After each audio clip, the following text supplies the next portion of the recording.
सध्या प्रचंड चर्चेत असणारा वाल्मिक कराड, जत्रेत सिनेमे दाखवून पैसे कमवणारा हा माणूस धनंजय मुंडेंच्या जवळ कसा आला? वाल्मिक कराडची मुंडे कुटुंबाशी भेट कशी झाली?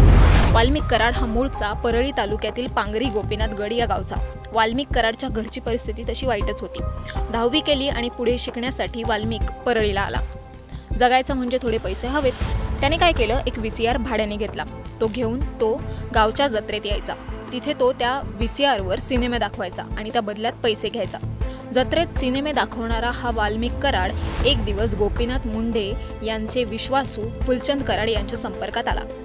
पैसे कसे ना कसे कमवायचे होतेच. फुलचंद कराड यांनी त्याला गोपीनाथ मुंडे यांच्या घरी कामाला ठेवलं. भाजीपाला, किराणाचं सामान तो आणायचा. घरगड्याची सगळी कामं करू लागला आणि हळूहळू असं करता करता वाल्मिक गोपीनाथ मुंडे यांचा विश्वासू बनला. वाल्मिक कराडला पुढे परळीच्या थर्मल प्लांटमध्ये कंत्राटं मिळू लागली. पाठीमागे इतका दांडगा हात असल्यामुळे हळूहळू त्याचा परळीत प्रभाव वाढला. 1995 मध्ये वैद्यनाथ कॉलेजच्या संचालक मंडळाची निवडणूक झाली. त्यावेळी अध्यक्ष निवडीच्या सर्वसाधारण सभेत हाणामारी झाली. सभेत राडे सुरू असताना तत्कालीन पोलीस अधिकारी नागरगोजे यांच्या बंदुकीतून निघालेली गोळी वाल्मिक कराडच्या पायाला लागली. यानंतर गोपीनाथ मुंडे यांचा त्यांच्यावरील विश्वास जास्त वाढला. गोपीनाथ मुंडेंसाठी काम करत असताना वाल्मिकचा गोपीनाथ मुंडे यांचे ज्येष्ठ बंधू पंडित अण्णा मुंडे यांच्याशी संपर्क आला.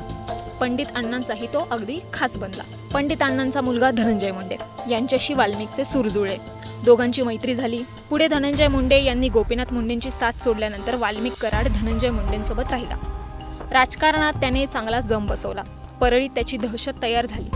धनंजय मुंडे यांच्यासोबत वाल्मिक कराडची दोस्ती घट्ट होत गेली.